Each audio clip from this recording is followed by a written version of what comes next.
好，来继续来看这个健保署要求大病医门诊的总量一年要减2%。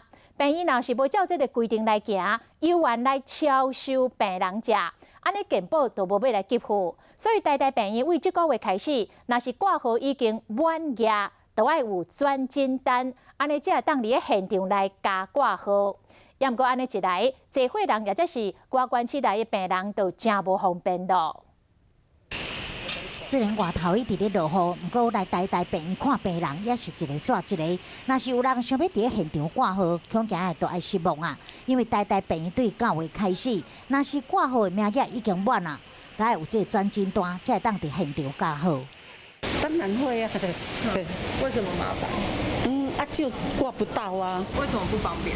因为就是人不舒服才会来加号啊。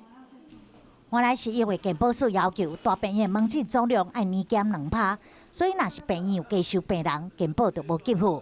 虽然小病到诊所，大病到病院的概念并无唔对，但是实务上确实有困难。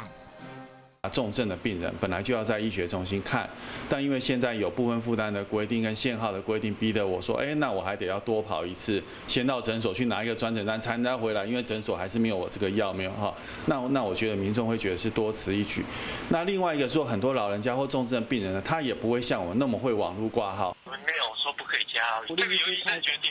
虽然台大病院表示重大疾病或者是医师认为有需要，也是会使直接加号，不过医改会认为健保署有必要检讨给付制度，搁要有这落实家庭医师的制度，才会当解决大病院挂号的乱象。